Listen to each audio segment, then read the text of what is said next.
Olá, muito boa noite. Começa mais uma edição do programa Agrodebate, o programa que de segunda a sexta-feira debate o agronegócio por aqui. O programa de hoje está imperdível, viu? Não é porque eu participo dele não, mas é porque tem conversa muito boa por aqui.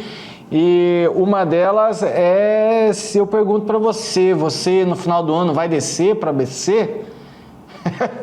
Hoje a gente vai falar, minha gente, sobre a contribuição do agronegócio com os imóveis de luxo lá na região de Balneário Camboriú, ali em Santa Catarina. Só para você ter noção, tem 5 municípios que ficam um do ladinho do outro ali em Santa Catarina, que estão entre os 5 mais valorizados, entre os 4, aliás, existem 4 municípios que são de Santa Catarina, que são os mais valorizados do Brasil. E aí tem se tornado uma fonte até de investimento para o setor do agronegócio. Por que não? Às vezes pode ser uma grana que aparece assim, né? O produtor ele recebe as boladas da safra, né? Às vezes pode ser uma oportunidade para investir por lá, viu? Vamos descobrir quais são os números, o quanto de valorização que tem na região, que pode se tornar, inclusive, muito interessante para você. Já pensou? Gente, hoje a gente fala também sobre a tecnologia da Bosch. Já ouviu falar dessa marca, né? Bom, a Bosch, ela tá com uma novidade e o Brasil foi escolhido por ela para sediar o seu novo centro de competência global voltado à pesquisa, desenvolvimento e manufatura de tecnologias para o agronegócio. O anúncio foi feito aí nessa semana que passou, né, na 30ª edição da AgriShow em Ribeirão Preto, e marcou uma virada estratégica da multinacional, que é alemã, e vai centralizar aqui no Brasil as suas operações globais na área. Olha os investimentos que o Brasil tem recebido. O Brasil é ou não é agronegócio puro, meus amigos? Tem assunto para mais de metro para a gente falar por aqui. E a gente também vai falar de uma operação que apreendeu aí 336 toneladas de fertilizante orgânico sem registro do mapa. Isso aconteceu no interior de São Paulo. E aí, muitas vezes, o nosso amigo telespectador, que não é do agronegócio, mas que acompanha o agrodebate por aqui, ele pensa, olha lá, o agronegócio, com coisa errada, né? A gente está falando de fertilizante orgânico sem registro do mapa. Mas isso é um crime, inclusive, é um crime contra o Brasil e contra o produtor rural, porque o maior prejudicado dessa história é ele. Imagina receber um fertilizante que ele não é registrado. O que pode ter? Como é que pode ser esse fertilizante? É prejuízo para o produtor. Para entender um pouco mais sobre isso, quem participa comigo hoje do nosso programa é ela que é especialista em agronegócio, minha amiga Daiane Kirneve. Daiane, seja muito bem-vinda. A gente sempre falou dos prejuízos que o agro recebe por conta dessas adulterações. Esse é mais um problema que não é de responsabilidade do produtor rural, que é o que muitas pessoas pensam, né? Boa noite, Jossan. Boa noite, telespectadores. Jossan, esse problema é muito sério, porque imagine só você não ter as legalizações, o que pode conter nesses produtos. E muitas vezes o produtor, ele é a vítima, né? Essas empresas que são mal intencionadas, elas podem trazer prejuízos imensuráveis àqueles produtores. Porque pense bem, se o produtor tem conhecimento de que aquele produto não está legalizado, ele vai querer colocar na sua lavoura e causar um prejuízo nela, né? Então, não tem nada a ver com o produtor rural, esse tipo de notícias. Então, vamos começar debatendo sobre este assunto no programa de hoje. Eu vou fazer o convite para os nossos amigos telespectadores. Vamos debater o agronegócio?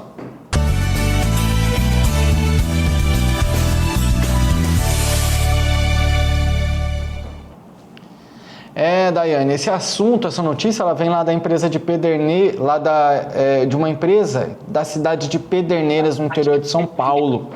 Ela foi fiscalizada e ela acabou suspensa pelo Ministério da Agricultura e Pecuária, o MAPA, porque estava produzindo fertilizantes orgânicos, que é algo que a gente tem trazido, a gente trouxe recentemente essa pauta por aqui, a necessidade da implementação desses fertilizantes orgânicos, né?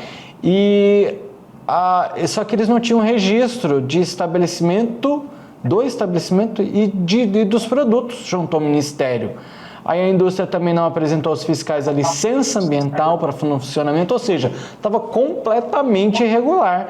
E aí uma denúncia acabou nessa suspensão da empresa, apreensão de produtos que, como você disse, geram prejuízo para o produtor rural. E eu gosto de trazer essa pauta por aqui, porque eu acho que quando a gente fala de agronegócio, muitas pessoas elas pensam, olha lá, ó, olha o agro, porque ela não entendeu essa notícia da maneira correta.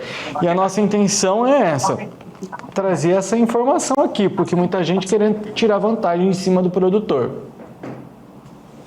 É exatamente isso, José, porque para você conseguir produzir esses fertilizantes ou esses bioinsumos, né, que é o caso dessa empresa, você precisa ter uma licença ambiental, você precisa seguir criteriosamente um plano de controle, ter engenheiros ali acompanhando essa produção, para que ela não tenha nenhum tipo de perigo, contaminantes, que muitas vezes podem ir até salmonela, você pode ir, né, por meio desses produtos.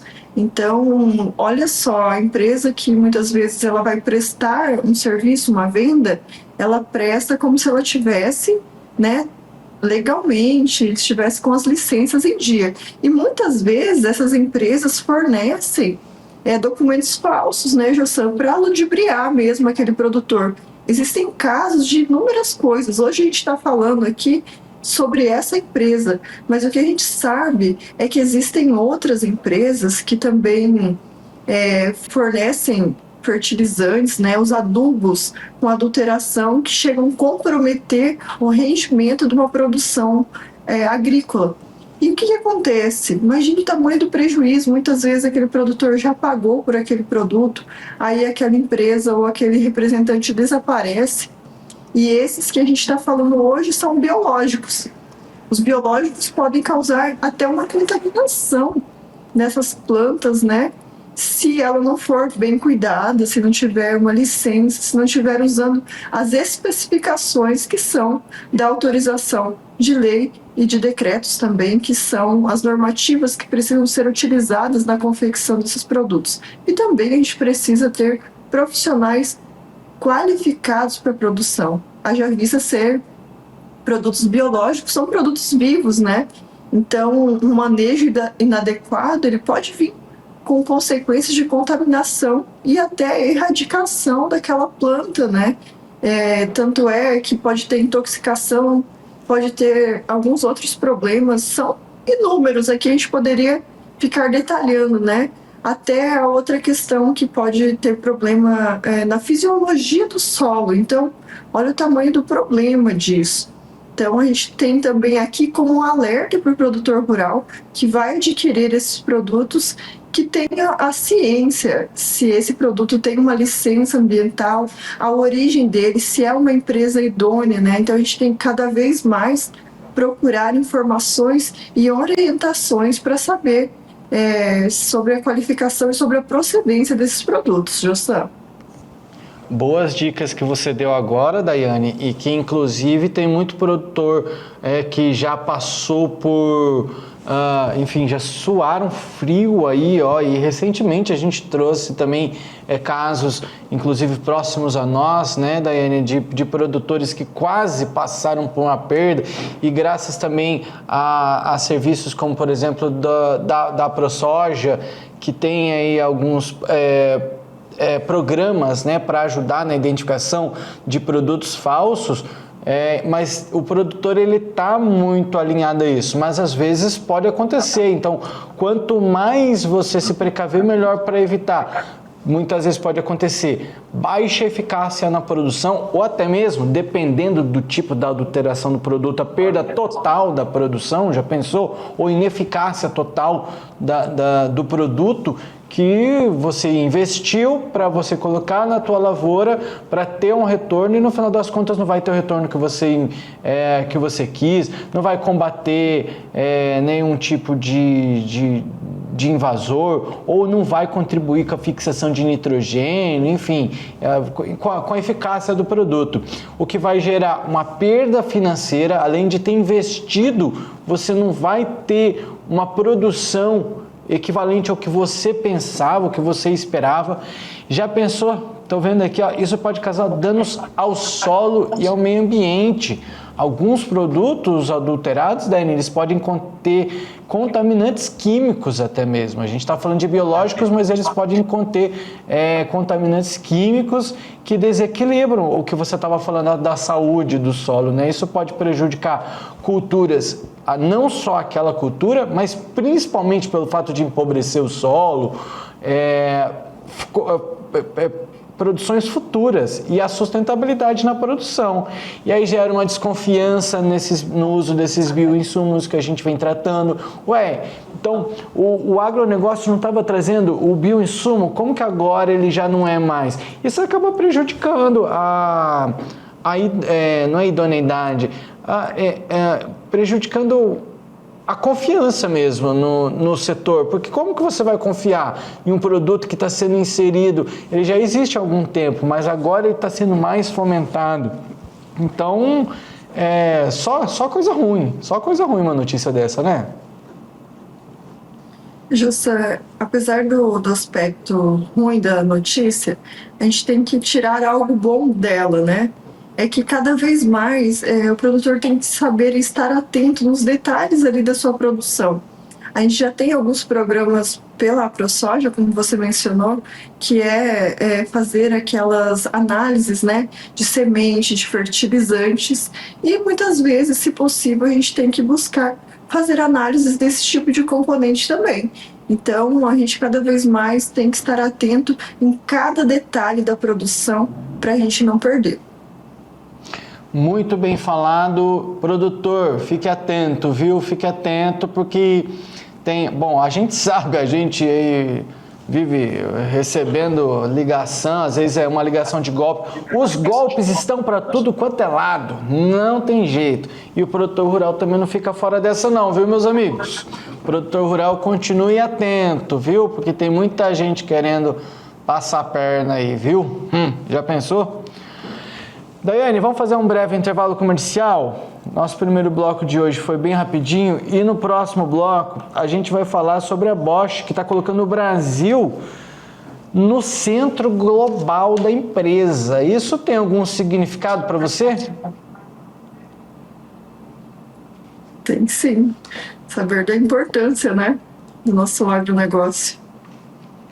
É orgulho, viu, o agronegócio. O Brasil tem que ter orgulho do agronegócio. Vamos falar sobre isso já já, o intervalo é rápido, a gente já volta.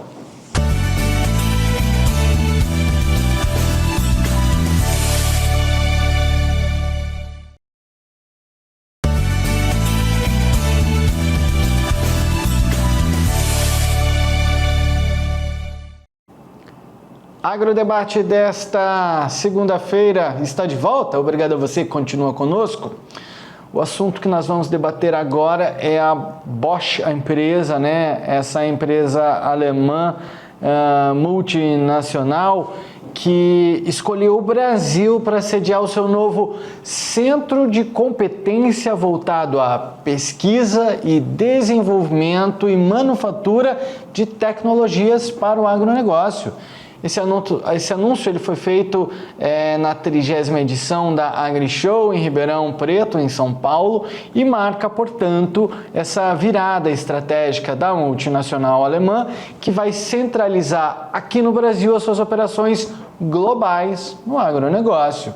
Estão previstos investimentos na casa de 200 milhões de reais só nos próximos 3 anos, viu? Além de 100 colaboradores no Brasil e na Argentina.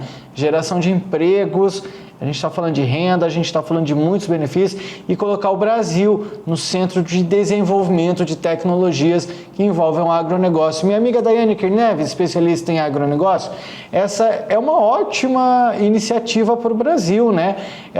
Inclusive, isso acaba reforçando a importância que o Brasil, outros países aqui da América Latina, exemplo da nossa vizinha Argentina e outros países também, na produção de alimentos, né? Ou seja, parece que cada vez mais o Brasil se consolida. Só não vê quem não quer, como que nós somos um dos maiores, ou se não for os maiores produtores de alimentos do mundo, né?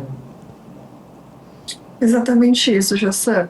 E de olho nessas informações que você passou, a Bosch também sabe, né, da importância do agronegócio no país e também na nossa América, né, toda, que a Argentina também ela é um grande produtor de alimentos e trazer para o Brasil é um centro de desenvolvimento voltado às demandas, né, necessárias do agronegócio. Você viu aí que a Bosch ela tem muitas coisas e muita tecnologia para fomentar o agronegócio de forma sustentável. Eu fiquei muito interessado nessa pesquisa e também nos produtos que eles querem trazer, né, e fomentar no Brasil, que eles têm uma grande missão, que é melhorar a produtividade e reduzir, né, muitas vezes até herbicidas e alguns outros produtos para diminuir também preço e trazendo sustentabilidade para o campo. Eu estou acostumada a ver a Bosch para outros, enfim, para equipamentos de casa, né? Uma furadeira, acho que você de casa deve conhecer a Bosch aí para furadeiras, parafusadeiras, nesse sentido, né? Aquelas esmerilhadeiras, enfim, aí para fazer serviço de casa. Ou seja, eles estão vendo potencial no agronegócio. E aí, ó, o novo centro ele vai ampliar a atuação da Bosch no setor com soluções inteligentes para plantio, fertilização e pulverização. Vamos falar de alguns métodos aqui, Daiane. Uma inovação apresentada é o sistema Bosch Digital Agro. Ele conecta máquinas e produtores por meio de um módulo instalado no maquinário. Essa solução ela permite um controle remoto do plantio, ou seja, na palma da mão, não preciso tá lá, uma comunicação máquina a máquina e ajustes em tempo real, o que resulta em menos erros, maior eficiência operacional. A gente está falando de algo muito diferente do que já existe ou não? É algo que já existe, né? Alguns sistemas são implementados para esse controle, mas algumas plantadeiras não têm ainda esse sistema, né? As plantadeiras que são mais antigas, elas podem ser adaptadas com esse módulo e para que tenha informação em tempo real através de um software, né, que leva as informações da plantabilidade. Porque, vamos supor, você deve conhecer as plantadeiras, elas têm linhas, né? E nessas linhas elas vão soltando uma quantidade de sementes por metro quadrado, dependendo como é ajustado, né? Cada tipo de planta, né? Mas vamos supor, vamos colocar lá 7 sementes por metro quadrado. Vou dar só um exemplo. E daí tem 2 linhas que não estão soltando as sementes de forma adequada. Não estão soltando a semente, ou estão soltando mais, ou estão soltando menos. E isso pode comprometer depois, né? Depois que já está plantado, não tem como voltar atrás. Então, quando a gente tem algo que está monitorando essas plantas, sabendo as informações em tempo real, você consegue acompanhar de qualquer lugar, sem precisar estar na lavoura, né? Olha só que interessante. E já mandar um comando ali para que seja regulado, né? Já avisar seu operador ou já avisar se ele não percebeu ainda. A maioria das plantadeiras hoje já tem um sensor, mas as que não têm, elas podem ser adaptadas. É uma tecnologia muito interessante. Olha só que interessante, é investimento que vai chegando para a área. A empresa também destacou, Daiane, outro assunto também que nós já comentamos. Eu lembro que quando o Catani esteve conosco por aqui, a gente trouxe e abordou um pouquinho esse tema, que é sobre o uso de menos insumos e mais precisamente em determinada área ali, né? Seja, enfim, como que o produtor vai, ou talhão, ou uma área específica. Tem destacou o One Smart Spray, que foi algo desenvolvido em parceria com a BASF. Essa tecnologia ela utiliza inteligência artificial, câmeras para aplicar os herbicidas de forma seletiva reduzindo em até 62% o uso de insumos. O sistema já está em uso comercial e se mostrou eficaz no controle de plantas daninhas, com economia e sustentabilidade. É ou não é? Olha, essa é a resposta que eu quero de você, que eu acho que vai ser a perfeita. O produtor não quer usar menos insumo na sua lavoura? Com certeza, Jassan, com certeza. Isso significa para o produtor economia e viabilidade, porque a gente trouxe aqui na semana passada um pesquisador que falou sobre o aumento e a resistência das ervas daninhas, né? E hoje, sem essa tecnologia, a gente acaba usando para ter um controle, né? É necessário ter um controle, um estudo, e as daninhas estão cada vez mais resistentes. E o que se trata desse projeto? É um escaneamento, né, das daninhas. Então, essa pulverização ela vai ser de forma específica.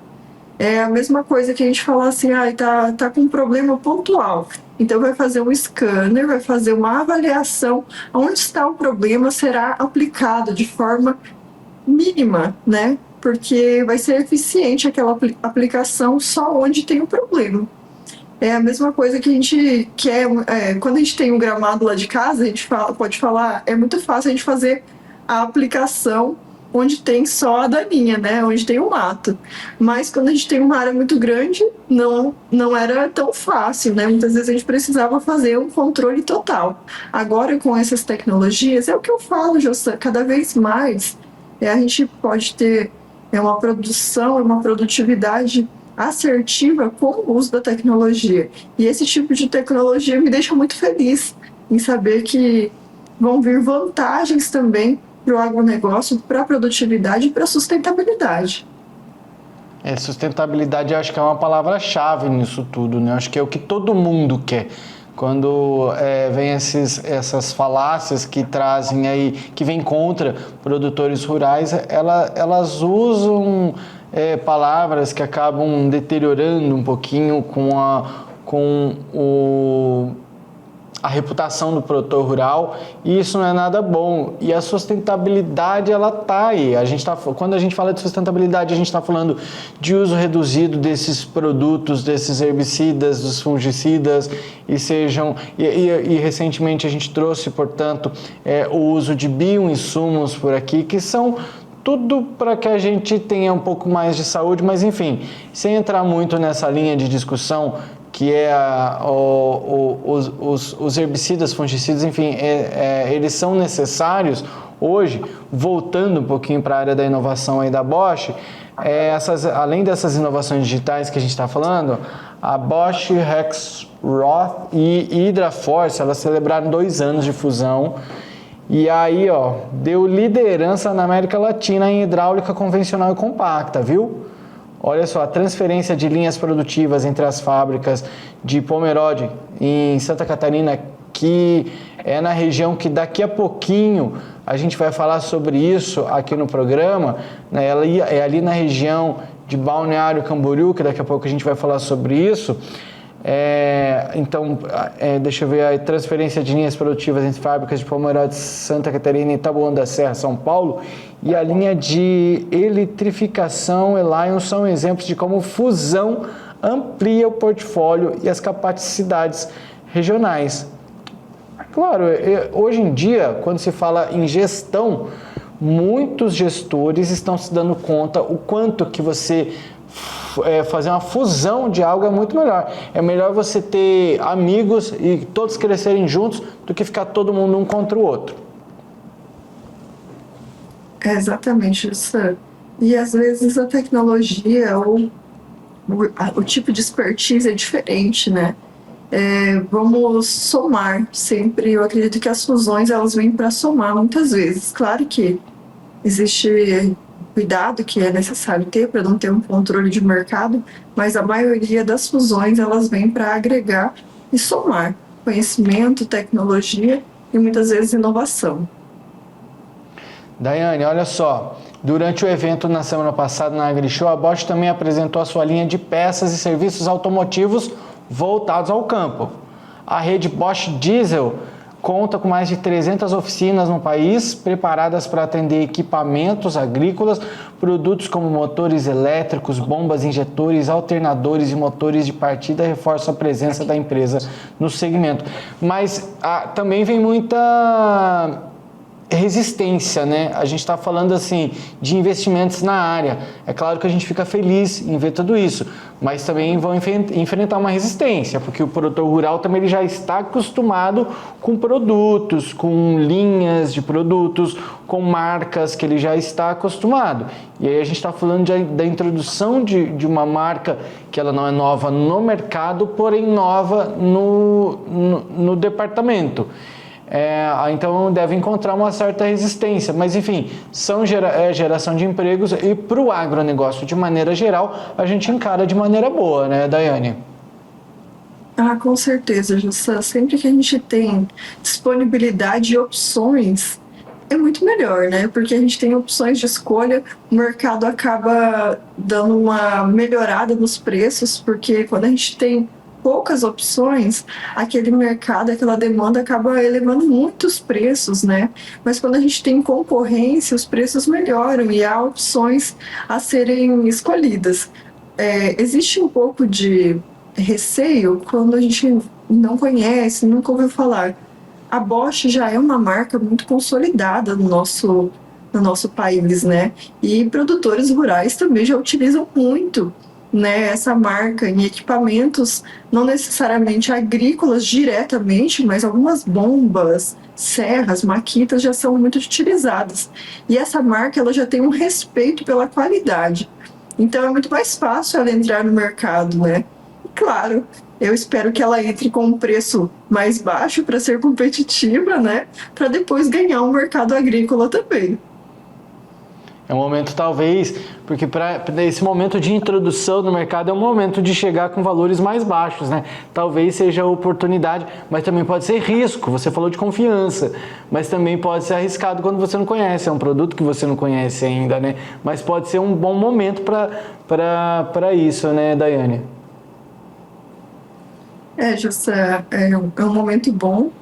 E também existe a questão da garantia, né? Muitas vezes a gente tem esse prazo, né, da garantia legal dos produtos, e aqui no Brasil ele tem sido eficaz. E esses produtos, muitas vezes, quando a gente vê que vai dar problema, já dá problema logo, né? Dentro desse um ano ali, a gente já sabe se o produto é bom ou não. Alguns ficam esperando para ver se o do vizinho vai dar certo, para depois adquirir. Os outros, às vezes, arriscam, dependendo do preço. Claro, tem que ser assim. Eu sou do que espera o vizinho. Eu olho o vizinho. Deu certo, depois de um tempo eu dou tempo ali. Depois que eu me sinto mais confiante, aí eu vou para frente. Se não, Daiane, vamos seguindo. Eu quero te fazer uma pergunta. Você já foi lá para Balneário Camboriú? Eu já fui, e gostei muito. Eu acho linda a cidade. É uma cidade que tem uma estrutura muito boa, é muito atrativa e também tem outras coisas por perto. Recentemente, Balneário Camboriú recebeu um investimento gigantesco, alargamento de praia, tem uma roda gigante lá que virou um ponto turístico, enfim, tem alguns investimentos que não somente Balneário Camboriú, mas cidades da região receberam, e isso fez com que, nos últimos anos, das 5 cidades com valor do metro quadrado mais caro do país, 4 sejam ali na região. Balneário Camboriú está em primeiro lugar. Depois vem outras cidades, enfim, não vou mencionar, no próximo bloco eu vou falar sobre isso, mas eu vou fazer o convite para você, telespectador, para a gente entender como que o agronegócio tem contribuído para que esses imóveis milionários de luxo, aí principalmente na região sul, ali no estado de Santa Catarina, tem contribuído para esse desenvolvimento e tem, Daiane, se tornado também uma maneira de investir, por que não, né? Com certeza, Jussan. Eu, se tivesse recursos disponíveis, investiria em Santa Catarina, em Balneário, principalmente, que tem crescido muito, né? Tem sido uma região que tem se destacado. Será que é por causa da música, Jossan? Também um fator? Vamos descer para BC lá no finalzinho do ano. Vamos entender isso tudo um pouco mais no próximo bloco. A gente vai falar sobre essa valorização do setor, que muitas vezes eu ouvi dizer que 30% dos clientes investidores dos imóveis de luxo no litoral de Santa Catarina são do agro. É, rapaz, o agro pode virar até uma maneira de investir. Isso aí, daqui a pouco tem gente largando o agronegócio para comprar e vender apartamento por lá. A gente faz o nosso último intervalo de hoje, voltamos já.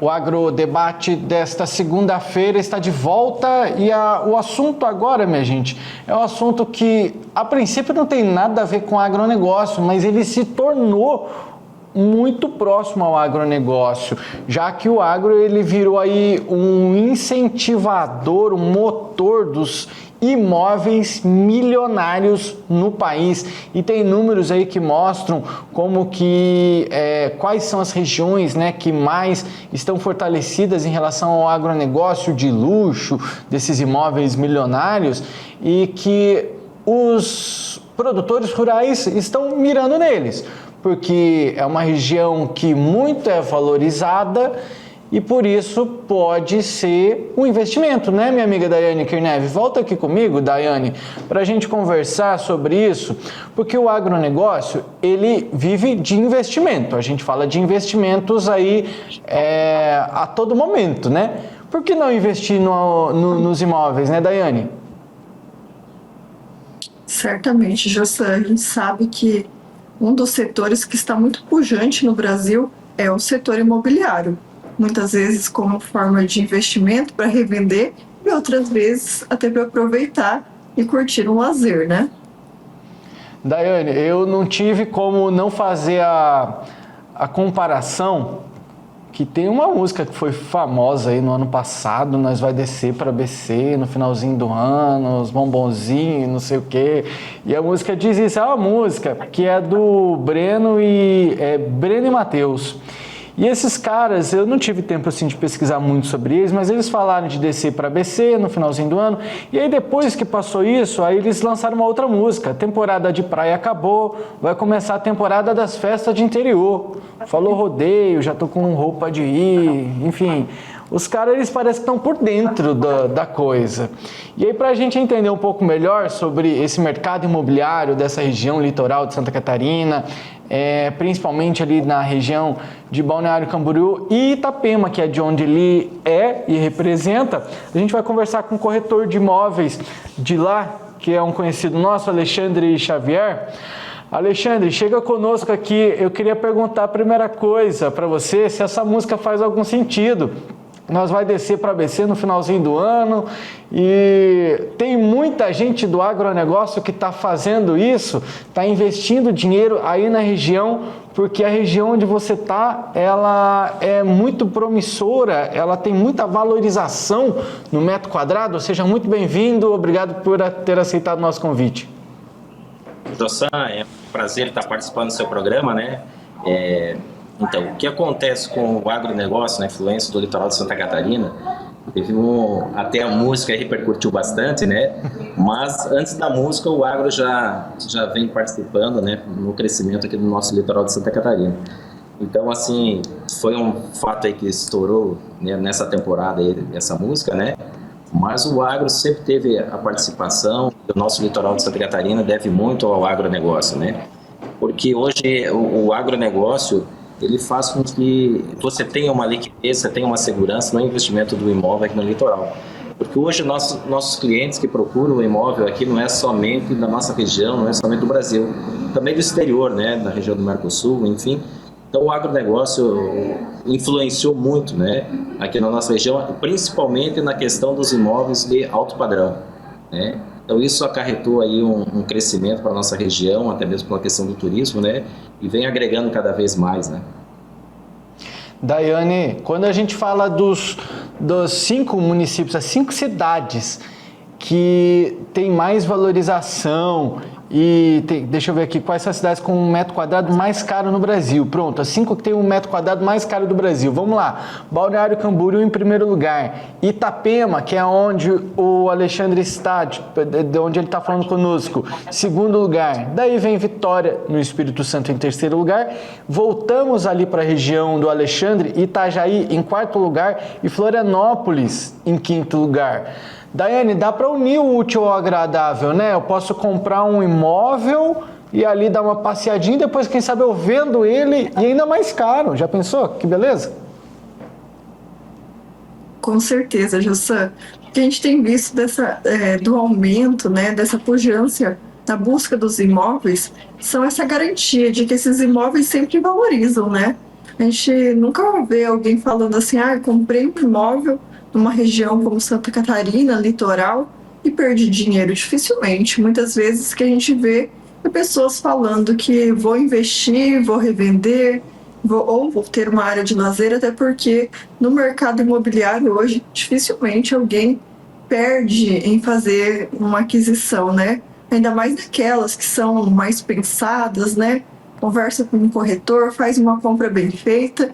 Então, tá aí nosso amigo que pode explicar muito melhor. Agora, a pergunta que não quer calar é: se a música veio e de fato ela teve uma influência muito grande, principalmente nessa questão dos preços e procura por Balneário Camboriú, porque a gente tem visto assim, até mesmo pessoas que são conhecidas que foram muito influenciadas e o destino acabou sendo esse. Então, Dayana, a música, é claro, ela repercutiu a nível nacional, né? Mas o crescimento do nosso litoral não devido à música, mas já vem há um bom tempo sendo feitos investimentos na parte do turismo, né? E com isso acarretou muitos investidores para o nosso litoral, principalmente porque o estado do Mato Grosso tem muitos investidores, ou muito pessoal do agro, que é da região sul do nosso país, né? Então eles têm um carinho especial também pela nossa região e até mesmo pela questão da segurança do investimento, né? Onde vai ter uma liquidez e hoje as pessoas vêm aqui buscar o quê? Buscar o conforto, né? Visitar as praias, visitar o nosso litoral. Então isso fez com que o nosso litoral despontasse a nível nacional, né? Eu acho que a música ela veio por conta dessa fama que já estava generalizada. Neymar investiu na região, que a gente sabe, tem vários famosos. Eu sei que o Ratinho tem uma casa, algo assim na região aí também, né, Alexandre? Jussan, aqui em Itapema nós temos aqui o Rick, da dupla Rick e Renner, né, que é morador aqui de Itapema. Nós temos aqui, que está na região aqui direto, inclusive hoje eu tive uma conversa com ele, que é o Popó, que era lutador de boxe. Nós temos aqui vários artistas, inclusive assim, hoje nós temos um pré-lançamento na qual a dupla Chitãozinho e Chororó, eles fazem parte desse empreendimento, ou seja, eles são sócios desse empreendimento aqui, o empreendimento Frente Mar, né? Então nossa procura por esses artistas, por essas pessoas famosas, então fez com que também o nosso litoral despontasse, né? Mas ressaltando, né, quem iniciou esse pontapé inicial de investimento no nosso litoral foi o próprio agronegócio, pela questão de facilidade de pagamento, né? Então hoje nós temos construtores que conseguem fazer um pagamento direto, um parcelamento aí semestral, até mesmo anual, ou seja, safra e safrinha, né, como costuma dizer, né? Ô Alexandre, inclusive essa é a minha próxima pergunta para você, porque vocês acabaram se alinhando a essa o que se torna uma facilidade de pagamento para o produtor rural, porque ele tem o dinheiro e a bolada dele por safras, ele depende, depois que ele colheu, ele não tem o dinheiro mês a mês, é diferente daquela pessoa que ganha um salário mensal. Então o mercado acabou se adaptando ao produtor rural justamente para essa facilidade de pagamento, até porque, segundo o corretor de imóveis Bruno Cassola, que é de Balneário Camboriú, são aproximadamente mais de 30% dos clientes e investidores dos imóveis de luxo no litoral de Santa Catarina são do agronegócio. Foi uma necessidade do mercado se adaptar? Exatamente, Jussan. O mercado se adaptou vamos dizer assim, a essa situação que o próprio agro que tem, né? Ou seja, é dessa forma que o agro trabalha. Então as construtoras aqui, que são construtoras mais sólidas, né? Elas acabaram adotando essa forma também de pagamento. E sem falar, né, Jassan, que um fator muito importante nisso também é a correção, né? Então, hoje a correção através do CUB, que é o índice da construção civil, então a correção é irrisória com relação à valorização do imóvel, né? Então, o ano passado, nós fechamos 2024, não chegou a 5% ao ano essa valorização, essa correção, digamos, né? Então, isso facilitou e facilita cada vez mais atrair mais investidores para a nossa região, né? E, claro, o agro, nessa questão aí de facilidade até mesmo de safra e safrinha, né? Então, isso também acarreta uma facilidade e a procura pelo investimento, né? Certo. Daiane? Justo, eu fiquei curiosa, e o telespectador também deve estar pensando, qual que é as formas de financiamento e o que aquela pessoa que está interessada em adquirir o seu imóvel, ele precisa ter, quais os documentos que ele precisa ter, ele tem que ter alguma garantia para dar, ou as construtoras estão fazendo esse financiamento diretamente com o cliente, com o comprador. Como que é hoje esse tipo de negociação?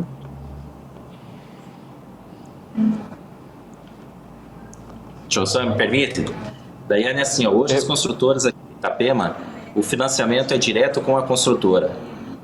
Nós não trabalhamos aqui, muitas construtoras, né, não trabalham com financiamento bancário, ou seja, é financiado direto com a própria construtora. Nós temos construtoras aí fazendo em 100, 120 meses, ou seja, 8, 9 anos para você poder fazer esse pagamento. Então isso acaba facilitando a compra, né? E é claro, quando você vem fazer a aquisição desse imóvel, a construtora não pede nenhuma garantia para o comprador, né? Então isso facilita e faz com que a obra esteja toda regularizada, ou seja, incorporada, que é uma coisa muito importante, né? Construtoras sólidas, o próprio pessoal do agro já pode estar comercializando esse imóvel antes mesmo da quitação dele. Então isso facilita muito. E a gente tem alguns clientes nossos do Mato Grosso que o que acontece? Usa esse imóvel que ela investiu no litoral como uma moeda de troca no investimento numa outra área, na fazenda do vizinho que quer vender. Enfim, diversifica bastante a negociação futura, né? Facilitando. Mas assim, os financiamentos todos são diretamente com a construtora, né? Ô Alexandre, inclusive, eu gostaria de ver contigo sobre valorização, porque aí é uma região que está valorizando muito, e não é à toa, porque tem investimento à torta e à direita. Quando se trata de Balneário Camboriú, a gente vê pontos turísticos sendo criados, a cidade de Itapema também, que eu já estive algumas vezes aí, tenho o prazer de falar um pouquinho do que eu conheço de Itapema, investimento em pier, um pier gigantesco está sendo construído, com Hard Rock Café, inclusive, que é inédito aí na região também. Então a valorização ela ajuda nisso tudo, né? Vamos falar um pouco de valorização. Se eu compro um imóvel hoje, ele valoriza sozinho? Precisa de um investimento? Jossan, assim, ó, com relação à nossa Itapema, a nossa meia praia, tem vários investimentos sendo feitos na cidade, né? Nós vamos ter agora também engordamento da faixa de areia, né? Vai aumentar a extensão da areia. É o primeiro Hard Rock Café dentro do mar, né? E também nós vamos ter de frente para o mar uma avenida beira-mar que vai ser construída. Então isso faz com que a valorização do imóvel, nós tínhamos uma valorização aí de 20% a 30%, certo? Então hoje, com essas benfeitorias que vão ser feitas na cidade, hoje nós estamos falando já de 30%, 40%, 50% de valorização nesse imóvel que você vai fazer investimento hoje. Entendeu? Então, por exemplo, assim, nós temos até uma graduação, vamos dizer assim, um valor de investimento mensal ou anual, que isso, vamos dizer assim, surpreende até os próprios investidores. Entende? Então, isso é um fator com que atrai muitos investidores para o nosso litoral, né?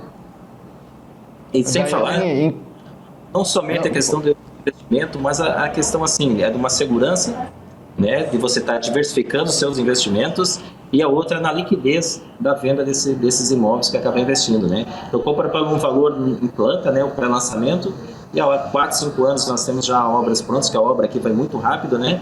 E você tem uma valorização de 40% a 50% do valor investido no imóvel, então isso é um fator muito importante, né, para o pessoal que está investindo. Daiane, com os papos que a gente bate diariamente por aqui, com esses riscos de mercado, eu não sei se você está pensando a mesma coisa, mas para mim está mais vantajoso investir para lá, hein? Justo isso que eu estava pensando, né? Com esses números que ele me passou aqui, pelo que eu entendi, já vai estar em torno ali de 11% ao ano. Já está valendo a pena comprar imóvel do que plantar soja, né? Tá quase assim, né, Jassan? Estamos desse jeito. Já pensou, Alexandre? Será que essa... Não, de fato, não, sem brincadeira nenhuma agora. Isso pode virar um investimento, Alexandre. Comprar e vender. Não, mas é o que muitos acabam fazendo, Jossan, não somente o pessoal do agro, mas principalmente o pessoal do agro que veio para a nossa região. Outros empresários acabam investindo justamente para quê? Para ter essa valorização, né? E usar esse empreendimento como uma moeda de troca ou criar uma carteira futura até mesmo para aluguel. Então isso é muito importante, né? Então por isso que tem essa demanda, essa procura. Hoje tem construtores que estão lançando um empreendimento, antes de iniciar a obra já tem praticamente quase 100% dos apartamentos vendidos, né? É um ótimo do negócio, por que não, hein? Alexandre, a gente gostaria de conversar mais, mas a gente sabe que também, além do seu tempo estar corrido, você tem compromisso hoje e tudo mais, então a gente vai agradecendo desde já a sua participação, deixando espaço aí para considerações também, né? E o teu contato, enquanto você conversa conosco, enquanto você fala, o teu nome aparece aqui embaixo com o teu Instagram também, quem quiser conversar contigo pode mandar uma mensagem por lá, né? Isso. Jossan, fico muito agradecido, obrigado, Daniel, também pela participação, né?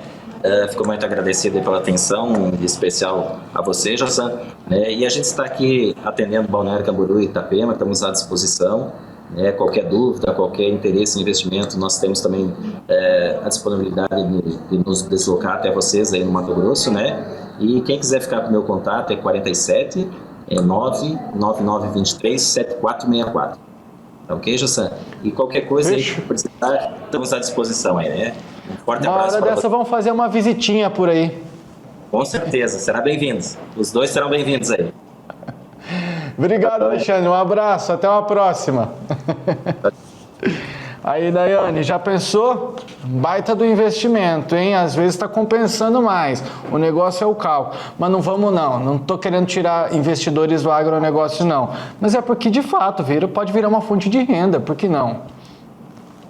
José, eu acho que a gente pode ver isso como uma diversidade de investimentos, né? Quem tem a possibilidade é um bom negócio e uma boa oportunidade. O mercado imobiliário ele é muito seguro. Aquela coisa que o seu Bianco sempre fala, né? É melhor ter os ovos não no mesmo cesto, né? Em cestos diferentes, porque se em algum lugar quebrar ali, ficar ruim, a gente tem, então, portanto, algum cesto com alguma coisa. Por que não investir parte do dinheiro em imóveis como esses, viu? E a gente está falando assim de milionários, mas às vezes assusta, né? Mas às vezes tem condições aí que... e não precisa ser nada também na casa de milhões, não, viu? Enfim, tem para tudo quanto é gosto. Daiane, para finalizar o programa de hoje, vamos continuar falando de mais ou menos desses assuntos, né? Que eles me deixam muito feliz de conversar. O número de startups financeiras que atuam no agronegócio cresceu no ano passado, viu? Foi um crescimento de 14,1%. E esse crescimento ele não é comum não, viu? Foi um crescimento que foi fora do padrão. No ano passado havia 97 empresas no segmento em operação no Brasil, relacionado ao ano de 2023, que deu esse aumento de 14,1%, né? E aí, acompanhando tudo isso, teve a evolução das startups do agro. Diz aqui, deixa eu ver, o Francisco Jardim, que é sócio da gestora SP Ventures, vivemos a combinação perfeita composta por demanda de mercado e inovação regulatória, que cria novas oportunidades de negócio. Essa fala, ela resume bem, Daiane, o que a gente conversa direto por aqui quando a gente fala de startups, de inovação. Muitas vezes tem pessoas que estão nos assistindo e falam: epa, eu estou perdendo minha vaga de emprego para tecnologia. E às vezes essa não é a melhor maneira de pensar, né? Justa, com certeza. As startups, elas são negócios, né, que vieram para ficar e para crescer no Brasil. É isso que a gente tem visto. E essas startups do setor financeiro, elas vão ser muito bem-vindas.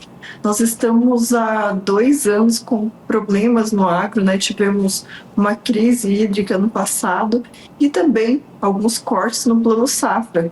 Então, estamos precisando de fontes de renda diversificada. E isso é um sinal de que todos os investidores estão muito atentos a essas demandas, né, do campo também. Por quê, Jossan? O campo é um lugar seguro de se investir. A gente tem documentos e tem garantias que são muito interessantes, importantes, né, que trazem segurança àqueles investidores. Eu vou dar o exemplo da CPR, né? O que é uma CPR? Uma cédula de produto rural. Quando uma CPR é dada em garantia, aquele investidor que deu o investimento, ele pode ter a garantia da produção, a safra daquele produtor como garantia, ou seja, ele não vai perder, ele pode ir lá e colher ou recolher os frutos, né, daquela produção para ele como forma de pagamento, caso não seja honrado o pagamento. Então, é um investimento seguro e é necessário também. A gente tem visto cada vez menos recursos pelos bancos, né, em planos que são subsidiados. Então, cada vez mais o produtor está procurando o mercado privado, né, para suprir essa falta. E quando a gente fala dessas inovações, a gente está falando de regulação, né? A regulação de tudo tá tudo muito burocrático e às vezes esse que a gente pode muitas vezes eu não gostaria de tratar como um problema, não como uma coisa ruim, mas um problema assim, algo a ser resolvido, um problema, uma equação a ser resolvida, é isso que eu estou querendo dizer. Quando a gente tem mais regulação, a gente tem mais segurança para todo mundo, isso é muito melhor, mas daí gera um probleminha para o produtor, que ele precisa de alguém para solucionar aquele problema. Então, às vezes é aquela história, uma vaga de emprego ela está sendo fechada, mas abre uma oportunidade para um pensador, para alguém que teve uma ideia que talvez seja gigantesca e que seja replicável e que seja diferente do que todos já pensaram. Então, às vezes o que está faltando é isso, pesquisar, estudar, ficar de olho nessas oportunidades. E às vezes, Daiane, é justamente em conversas como essa, como a gente tem aqui diariamente, ou numa conversa simples, sentando com um produtor rural que encontrou no banco, ou que encontrou na rua, ou que fez uma visita, o produtor rural ele vai falar, rapaz, eu tô com um problema danado, o meu problema é para digitalização do meu material, o meu problema é esse, o meu problema é aquele. Pronto, meu amigo, tá aí a sugestão. Se você encontrar alguém que tem um problema, talvez você possa ser a solução. Então, é disso que a gente fala quando a gente fala de startups, né, Daiane? Às vezes é você ter uma ideia que vem do nada, que seja barato de executar, nada de ser uma empresa com prédio, com assim assado e não sei o quê. Ideias que vão te trazer retorno financeiro, é disso que a gente está falando. Jussão, muito bem falado, inclusive. Você que é um grande admirador da startup, eu acredito que o nosso programa também seja uma startup, né? Que é uma ideia sua, muito revolucionária e muito benéfica a toda a população. E são em networks que a gente desenvolve mesmo, às vezes, aquele feeling, né? Aquela ideia que vem de um problema que existe, porque quando a gente quer uma oportunidade do negócio, a gente precisa oferecer solução de algum problema, né? Então, nada como conversar e saber onde estão as oportunidades. Aqui, todos os dias, a gente fala sobre problemas no campo, sobre negócios do campo. Então, quem quiser aí boas ideias, é só assistir a gente aqui, né, no Agrodebate. Convite está feito, o programa, como a gente já sabe, é de segunda a sexta-feira e o programa de hoje vai acabando, viu, Daiane? Agradecendo mais uma vez a sua participação e concordando com o seu ponto de vista, viu? Que esse programa ele é uma startup, ele é como a gente pode dizer, ele é fácil de ser executado, exige, claro, o trabalho de cada um dos participantes, mas ele é replicável, enfim... não gera demanda de muitas pessoas. Isso é algo que foi pensado justamente nessa maneira de pensar de startup. Daiane, obrigado por hoje, viu? Eu que agradeço, Jassan, agradeço vocês do Agrodebate, agradeço também toda a população que nos assistem. Fiquem com Deus e um beijo para minha Lavínia. Não podia faltar. Beijo, E Lavínia. pro Pietro, Obrigado. pro Edu também. Ah, Vou mandar claro. para eles também hoje. Pietro é companheiro, hein? Sim. Valeu então por hoje, minha amiga. Até amanhã, viu? Um grande abraço. A você, nosso telespectador, amanhã tem mais, viu? Uma boa noite para você. Até amanhã.